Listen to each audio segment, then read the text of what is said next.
Esse aqui era o meu cinegrafista com a câmera e esse aqui é um Kalashnikov do Talibã. Entendeu? Que é um grupo radical, né, que agora retomou o poder. Eu acabei de voltar do Afeganistão, inclusive, depois de 20 anos. Mas, enfim, essa é uma das histórias. Depois eu conto o comércio do Ayrton Senna, conto também a grande investigação sobre pedofilia na Igreja Católica, que fez com que o Vaticano reconhecesse pedofilia de sacerdotes pela primeira vez aqui no Brasil. Brasil. É a primeira vez que isso acontece. Isso até citado no... Isso que eu queria saber. Como que chega para você isso? Você tem um cheiro do que está acontecendo e vai atrás, se aprofunda? Rogério, não há um único dia onde eu não receba pelo menos 10 denúncias. Ah, é? Da mais diversa assim, qualidade, algumas consistentes, outras não. Eu até me sinto frustrado porque eu não consigo contemplar toda essa demanda. Por que isso acontece? Porque no nosso país as pessoas não confiam totalmente nas nossas instituições, o que é muito triste. Claro que tem aí grandes promotores, tem grandes juízes, jornalista não é juiz, jornalista não é promotor. Mas é muito comum a população procurar um jornalista para resolver déficits de justiça.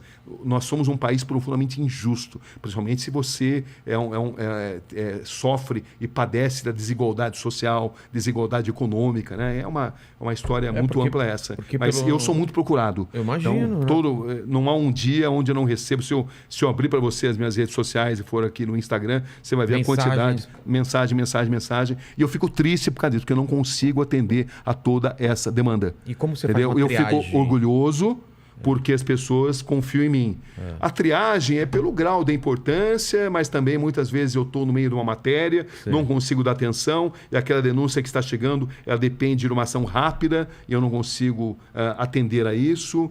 É difícil isso, porque você tem que abrir mão de muita coisa que é muito importante. Eu sou muito grato pela confiança que as pessoas têm em mim e muito frustrado por não conseguir atender a todos aqueles que me procuram. Esse da Igreja Católica, os casos chegou através de uma denúncia anônima de que havia um abuso contra coroinhas na cidade de Arapiraca, no interior do estado de Alagoas.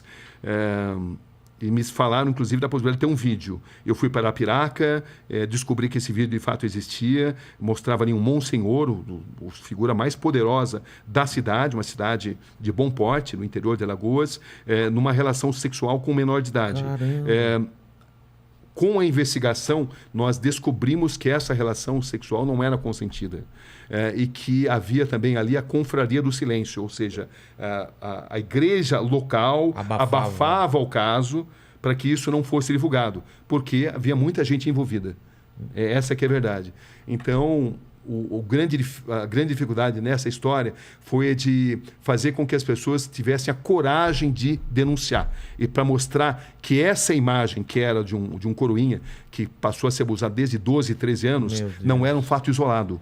E que não se tratava de um ato sexual consentido. Entendi. Ato homossexual consentido, onde não caberia nenhum tipo de reportagem, porque a gente não faz reportagem sobre vida pessoal das pessoas. Entendi. Isso se tornou vida pessoal de indivíduos.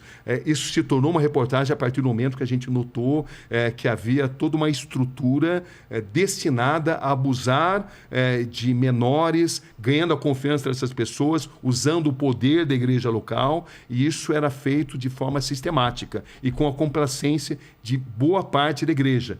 Claro que estamos falando de setores da igreja. A maioria da igreja não concorda com isso. O Papa atual é um Papa que tem feito um trabalho extraordinário. O Papa Francisco tem uma preocupação. Ele mudou a história da igreja porque ele é uma pessoa de muita dignidade, muito corajoso, e ele, de fato, fez uma revolução nisso daí. Mas na época em que a gente fez isso, não havia essa disposição, e eu lembro que no começo a gente sofreu ameaças, mas foram 7 documentários onde a gente foi evoluindo. As vítimas começaram a ganhar confiança depois do primeiro documentário. A gente conseguiu registrar as várias ameaças, até uma matéria muito boa de ser assistida, porque ela mostra, a gente conseguia documentar toda essa estrutura que ameaçava as vítimas. As vítimas foram ameaçadas. Se elas contassem a história, e eles aqueles caras não sabiam que eu estava lá, elas seriam punidas drasticamente, entendeu? E ao longo de 7 grandes documentários, a gente conseguiu ouvir uma infinidade de vítimas e o resultado final foi que 3 monsenhores, historicamente, foram pela primeira vez condenados. É a primeira vez que isso acontecia, a primeira vez que o Vaticano... A primeira vez que o Vaticano, já teve outros casos de punição, mas foi a primeira vez que o Vaticano reconheceu casos de abusos de sacerdotes contra coroinhas no Brasil. Essa foi um divisor de águas. Um divisor de águas, essa história. Um meia-culpa feito pelo próprio Vaticano. Foi muito significativo. Inclusive, como ele é um capítulo repleto de detalhes, é o mais longo, inclusive, esse aí. E quanto tempo você ficou Chama-se Atrás do Atrás do altar. É.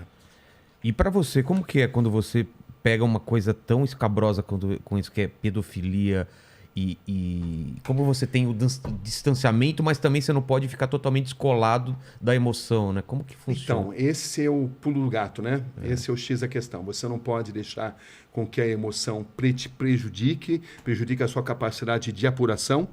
Mas, por outro lado, a emoção ela traz também uma sintonia com aquilo que está sendo vivido.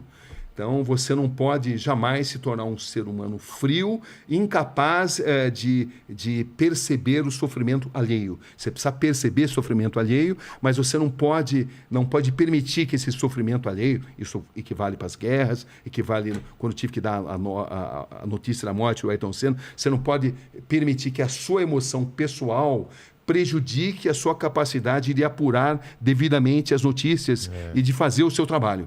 Eu não concordo com repórteres.